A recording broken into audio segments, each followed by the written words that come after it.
faithful and bear true allegiance to the Constitution and the President of Kenya during my service in the National Police Service without favor or affection, malice or ill will, that will at all times do my utmost to preserve the peace and to prevent offenses against the peace, that while I shall continue to hold the said office to the best of my skill and knowledge, discharge all the duties thereof faithfully according to the law.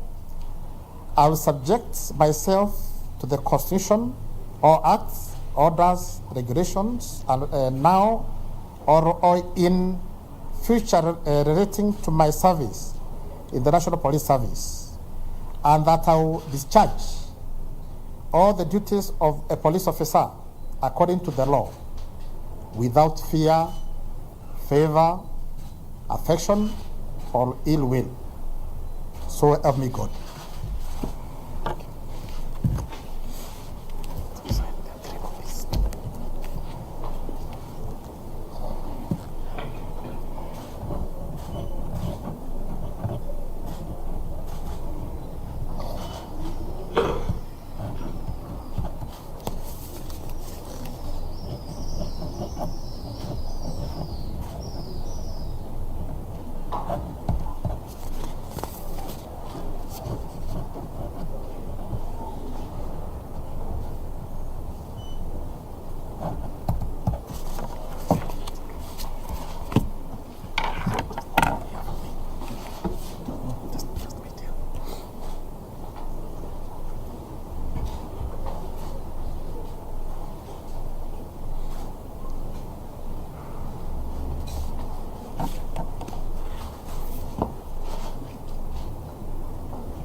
I, Japhet Komen Chebere, do hereby swear by the Almighty God that I will not, without due authority, disclose or make known to any person any information acquired by me by reason of this of the duties performed by me on behalf or under the direction of the National Police Service, or by reason of any office or employment held by me pursuant to the National Police Service Act, so help me God.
Thank you very much. I wish to congratulate the new Inspector General of the National Police Service. This brings us to the end of the brief swearing-in ceremony, but before we close, I wish to request the Inspector General of Police to come and make brief remarks. Inspector General of Police. chair will come. Come first.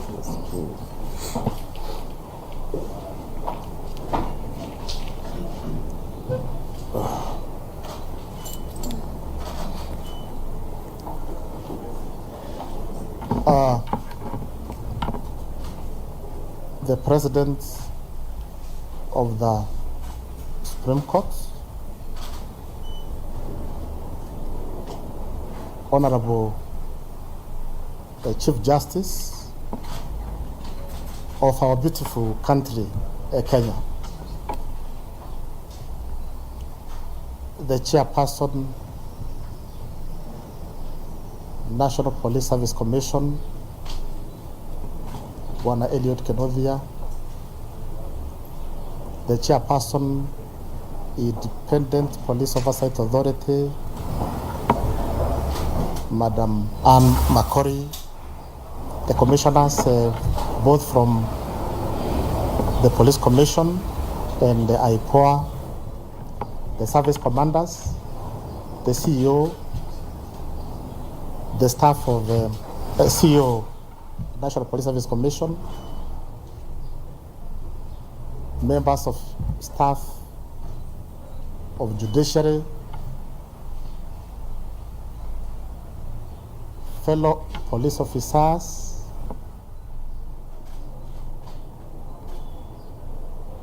friends from the media, ladies and gentlemen, I wish to start by thanking God, the Almighty God, for giving me the opportunity to appear before the Honorable Chief Justice, and of course before Kenyans, to take this very important oath.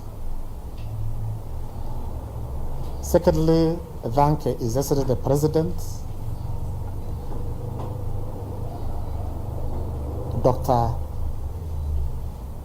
William Samoei Ruto, CGH, who is also the Commander-in-Chief of the Defense Forces. Thank him most sincerely for finding me fit again to serve our country. Also thank the legislature, the Parliament, for approving my nomination.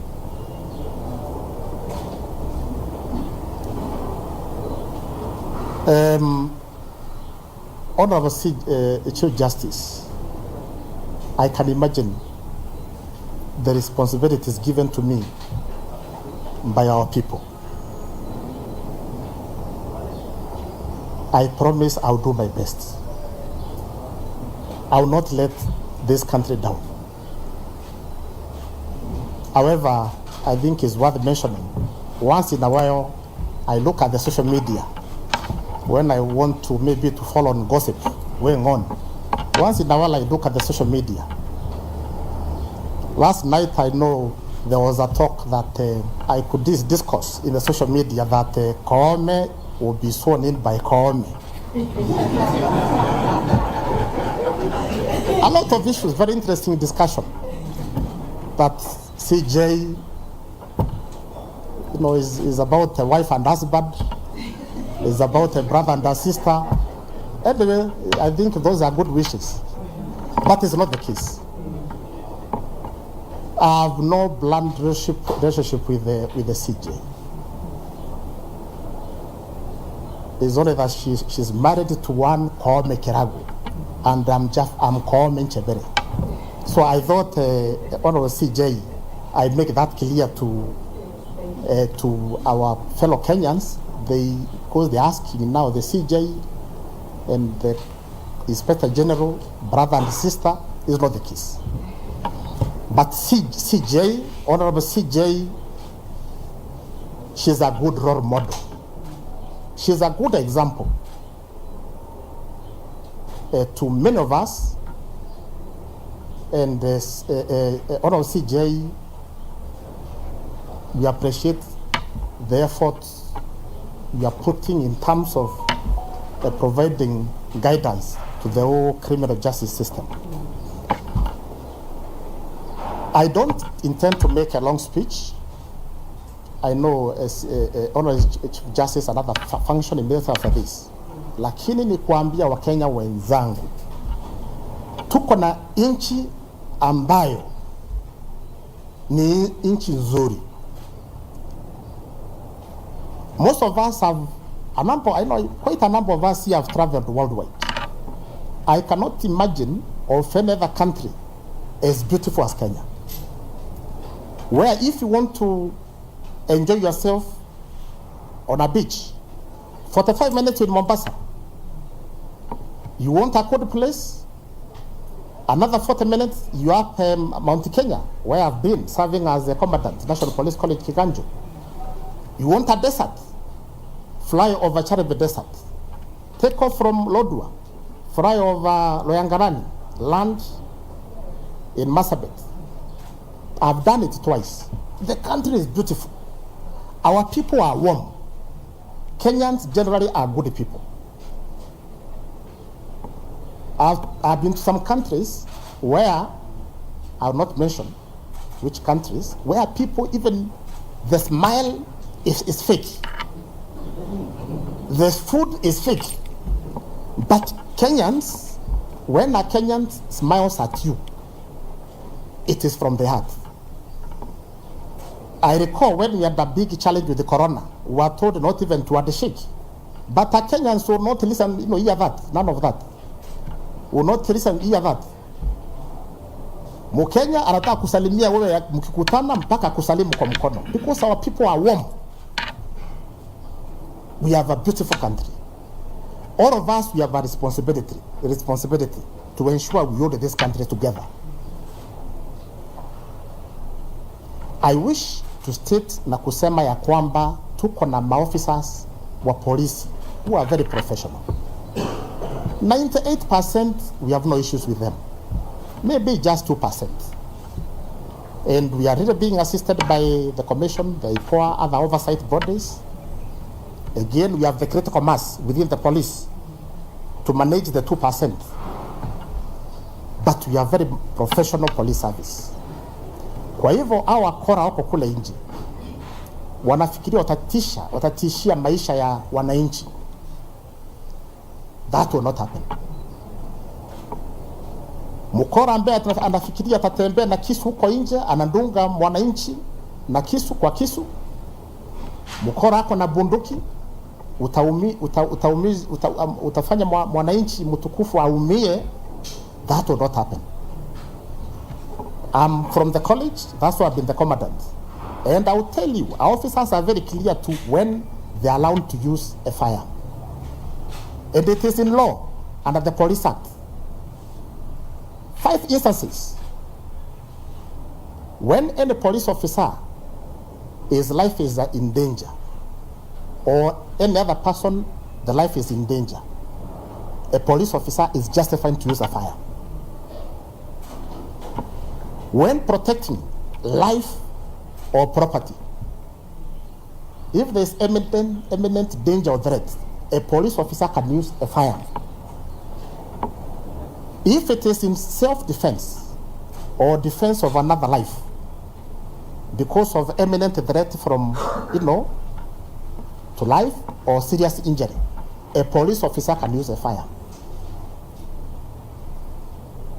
Anybody who is charged of having committed a felony, a serious offense, murder, rape, manslaughter, imprisonment for over where the law provides imprisonment over 3 years. That person attempts to escape, a police officer can use a firearm. Again, the last one, the 5th one. If a police officer has arrested somebody charged for having committed a felony, then you attempt rescuing that person. You attempt, the law says, a police officer can use a firearm. Therefore, the officers are aware. And any police officer who uses ace or a firearm under those circumstances, we are there to protect that officer. Kwa hivyo tunaambia wakora, uko kule kwa estate, unasumbua wananchi kwa kudunga hao visu, kupiga watu risasi. It will not happen under my watch. I will have slept on the job. Wale kule wanaiba ng'ombe, actually it is livestock rustling. It is not cattle rustling. A lot of property destroyed, wananchi wanakufa, maofisa wanakufa. Our strategy now is to target the loans. We are calling them livestock loans. And we shall engage Parliament so that such people, they are dealt with for committing a terrorist acts. The president has pronounced himself on this. Kila mimi nasema, all of us, let us enjoy our existence. Yale mali umetafuta kwa bidii, tutachunga hiyo mali. Yeyote anajaribu kuingia kwa mfuko wako, anachukua wallet yako, uko na rekbase umenunua ya dhahabu, anataka kuichukua, atapata cha mtema kuni. That is the message you are sending. As I take charge of the National Police Service, Honorable Chief Justice, criminals out there, please bear with me because you face it. We are not threatening anybody, but we are stating things as they are. Tunataka kusema ukweli. Tuende mashambani tulime, kila mtu ashughulikia aso yake, lakini si mambo ya kusumbua wengine. Otherwise, Honorable Chief Justice, once more ni kusema shukurani sana. Mungu abariki nyote na Mungu abariki nchi yetu tukufu. Asante sana.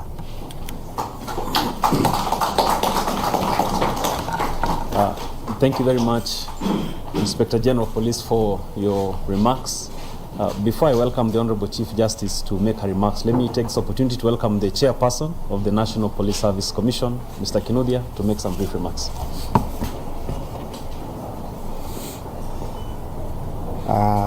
Honorable Chief Justice and the President of the Supreme Court of Kenya, the Inspector General, National Police Service, the DIG, Kenya Police Service, DIG, Administration of Police Service, the Director, DCI, my colleague, Chairperson for IPOA, my colleague Commissioners, senior officers here, our friends from the media, ladies and gentlemen, good morning.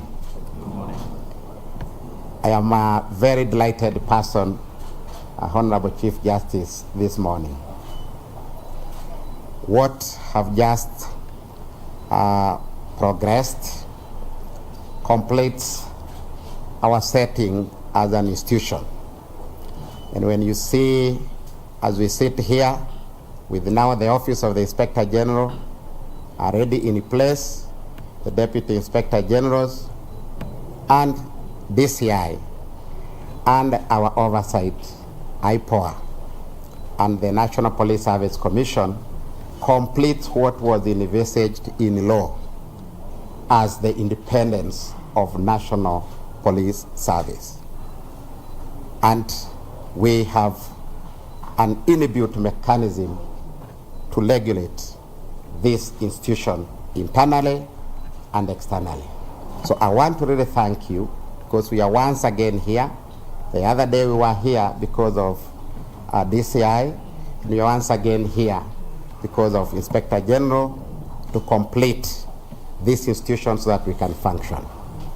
Secondly, I want to thank His Excellency the President for his continued support and enabling an environment that he has given us to operate as per the law. It is very important to note that we have that goodwill and we have that support, so that the job before us it is us to do it to the best of our capability without pointing or looking behind as to why we cannot perform. We have absolutely no reason to deliver. Finally, Inspector General have said very good words, and I'm happy Kenyans have heard from the man now at the helm of leading the National Police Service. We want to assure Kenyans that all our support as institutions is behind the National Police Service to ensure that the Inspector General deliver on his mandate. Time moves very fast. The other day we were here with the former Inspector General. You cannot believe it, we are again here with the new Inspector General. We were here for commissioners. We are now left with only 2 years, and you cannot imagine, time can move very fast. Inspector General, there are issues, and you've spoken very well for Mwananchi. Allow me to just mention a few one for you, because you are a police officer. This police officer, Honorable Chief Justice, they serve the people. They have only the commission to look after their welfare. They have the only commission to spend a night and day thinking how they are better, because they have given it all to the Mwananchi. I want to assure you, Inspector General, your welfare first and that of officers will be our first priority at the Commission. And we want to work together to make sure that the issues officers have raised, and there are issues that have been there, and we need to ensure that they are brought to a conclusion. We have the issue of the universities and police officers pursuing higher academic levels, which is their right. But we must keep to the doctrine of the institution. We must not convert police to be a training that you go to the university as an undergraduate course, and the degree determines your positioning. Honorable Chief Justice, this is a unique institution. The moment we disorganize the ranking order, we have no police. So I encourage police officers to pursue, because it's within their right, but when you come back, allow us to also tell you the limit of number of inspectors in the establishment that we can take. And when we cannot take any more, please allow us to create opportunity and to also allow you to attend at least SOIP course for inspector, so that you don't fly from constable and we give you a responsibility that you cannot manage. However, we know there are times we had a corrective measure, at one time corrective measure, and we allowed a number to boost up a level of inspectors.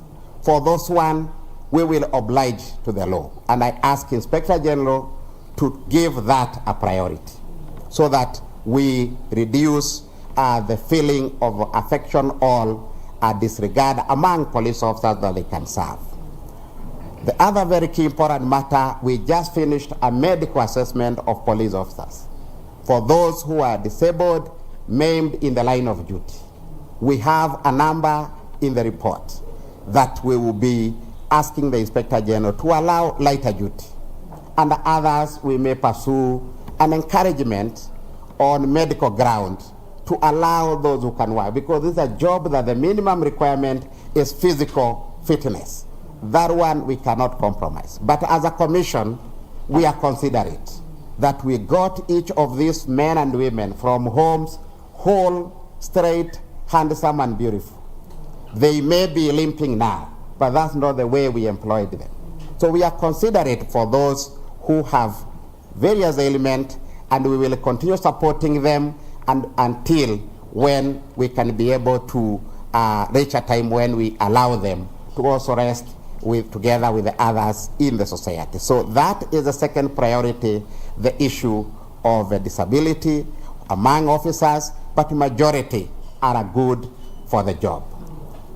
For exercising disciplinary control, the 2%, while we commend the 98% that Inspector General have said, we will be very hard on the 2%. And this as a commission, we have resolved that we will not delay disciplinary cases brought to us by the Inspector General at the commission. We will act immediately, but we'll also do diligence to allow a fair administrative action for the officer who is accused, so that he can appeal or have redress, so that we can hear what is really the matter. For those that we ask you to give them a second chance, Inspector General, please bear with the commission. For those that we also agree with the boards and the orderly room proceedings of police officers, that they deserve to be given another duty to do other than policing, then we will also communicate that as appropriate. So, Honorable Chief Justice, it is my pleasure to say we are very happy as a commission. The law is clear that once you are an Inspector General, you are a commissioner of the National Police Service Commission.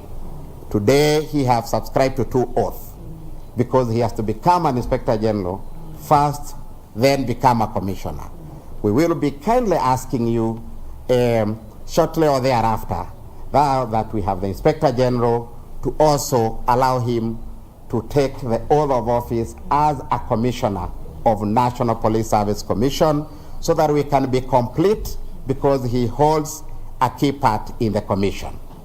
We all agree, and we thank the institution of judiciary for their support. We now have a principal administrative secretary, National Police Service. It's a new office, and is an office that is going to go a long way in ensuring financial autonomy and independence of the National Police Service.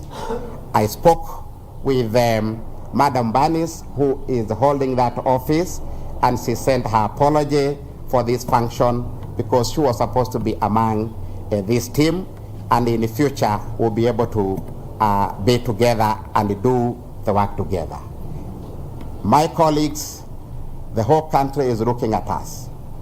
We have now been given higher independence than we have experienced before.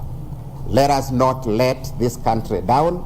Let us not let our appointing authority, His Excellency the President, down by delivering what the Kenyans expect. With these few remarks, I thank you, Madam Honorable Chief Justice, and I thank you, everyone, for listening to me. Thank you. Thank you. Thank you very much, Chairperson of the National Police Service Commission. Thank you for your remarks. It's now my humble duty to welcome the Honorable the Chief Justice to deliver her remarks. Welcome, Chief Justice. Thank you very much, the Honorable Deputy Chief Registrar of the Judiciary, Bwana Paul Ndemo, for presiding over this ceremony this morning. Allow me to recognize our Inspector General, Mr. Japheth Kome Chebere, the Chairperson of the Police Service Commission, Mr. Kinubia. It's always a pleasure to have you here and to listen to you talk. And our distinguished Deputy Inspector General of Police, Mr. Ngabo, Mr. Mbogura, and our DCI, all the commissioners of the commission, the police commission, my friend Anne Makori, who is the chairperson of IPOA, Karibu Sana, our distinguished guests this morning, members of the press, a very good morning to you. And very, very warm welcome to the judiciary. We apologize for our humble facility. We hope in future we will have a grand Supreme Court there with an amphitheater where we can accommodate you comfortably. So bear with us this morning. We want NBIG to go to work. So we do not even have time to arrange to have a huge ceremony, which we could have had in a tent, the way we normally do things. So this morning, we just accommodated you here where we do our things in a very, very humble way. But thank you so much for coming. I wish to congratulate our Inspector General, Mr. Japheth Koome-Chebere, on your appointment and swearing in. And thank you for clarifying that you are not my blood relative. You should also have said the name Koome in Meru is like Wafula, Onyango, Kamau, Mohammed in other places. It's a name that is loved by many people. In fact, it means one who is very clever. That's why it is loved by many people. So I hope the social media will correct that. Your appointment, IG, has come at an exciting time within the justice sector, where also under the auspices of the National Council on the Administration of Justice, all of us, we are actors in the justice sector, have embraced this principle of cooperation and collaboration to ensure efficiency in the criminal justice sector. We have all recognized that none of us can make it alone. It is a shared responsibility, not only with the actors within the criminal justice sector, the judiciary, the police, the prosecution, but also the people themselves. We partner with them because we serve them, and therefore we do this together. It is such a collaborative approach that fosters coordination and cooperation amongst the investigative, prosecution, and judicial bodies that will ensure that our justice will operate optimally.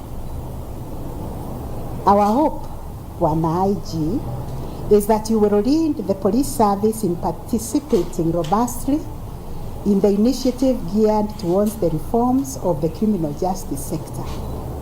We are working very well under the auspices of the National Council on the Administration of Justice at the end quarter level. At the court level, we have a very robust court user committee that links up with the Nyumba Kumi so that no one is left behind. At the Nyumba Kumi, we are training the leaders there to take charge of the units, to make sure that our children are well guided. Our youth are also guided and counseled towards meaningful engagement. You know the challenges we are facing, the challenges of drug abuse, the challenges of radicalization of our youth, and this is nothing that can be achieved by one agency alone. It doesn't matter how well resourced or professional you are as the police, we must work with the people.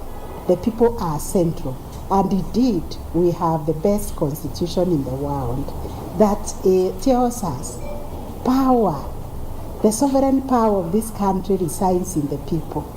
And the people have just given us that power so that we serve them. So that when you see a police officer, that authority is exercising comes from the people. The people he is serving.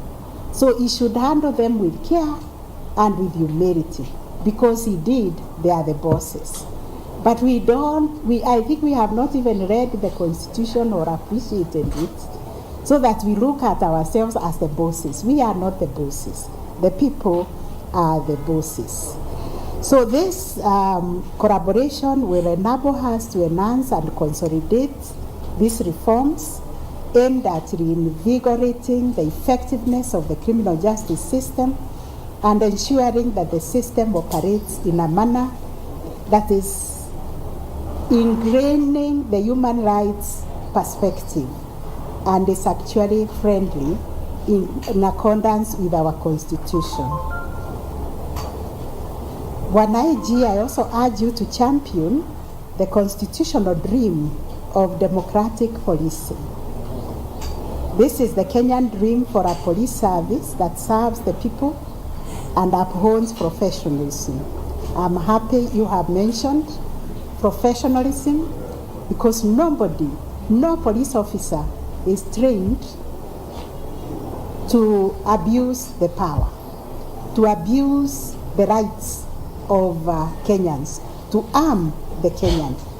I even took time to read the police service, what do you call it? The police standing order. I read it and I saw it is there provided that a police officer cannot take illegal orders. A police officer cannot act on illegal orders. So I believe many of them will have very many answers to give if they have acted and taken illegal orders. We are confident that Wanaiji, your tenure, will be marked by a police service that is known for upholding the rule of law and above all is accountable to our people and is associated with protecting the safety and the rights of all citizens. This morning, your team is scheduled to meet with the judiciary team working on the social transformation through access to justice blueprints, because we are really cascading our service delivery to be people-centered, even as the judiciary. Because we are asking ourselves, who are we serving? It is the people. And this is critical conversation as we work towards synergizing and strengthening collaboration to better serve our people. And we thank you for availing time for this conversation and for the future engagement, because we want to see how that vision that we have been sharing with the Kenyans within the last 1 year can now cascade to the level of the community ownership and of the people ownership, and how we can partner with the people genuinely, because justice cuts across everybody, and everybody wants to experience justice. Everybody wants to experience fairness. Even when they have committed a crime, they need to be treated humanely and dealt with within the tenets of the law. Lastly, Wanaiji, the oath which you have taken today will guide you in your day-to-day work. According to the oath, you must never depart from the law. In addition, the oath equally requires you to serve this country to the best of your abilities, and bearing in mind the enormous responsibility placed upon you. And thank you very much, Chairman of the Police Commissions Service, Bwana Kinubia, for assuring our officers that their welfare is being taken care of. I commend you for that, because as we put them forth to go and offer their life, their service, their professionalism, we need to take care of their welfare. Because they are, at the end of the day, they are our brothers, they are our sons, and we care for them as well. So I will also be joining you to call upon Kenyans to be also kind and sensitive to our police officers and to treat them with kindness. So with those few remarks, I wish you well in your new appointment, and I pray that God will continue to guide your work and to shine His light upon you, and will bring all the right people and the right tools and equipment, whatever is required for you to undertake this onerous responsibility that has been bestowed upon you. Thank you very much, and all the best.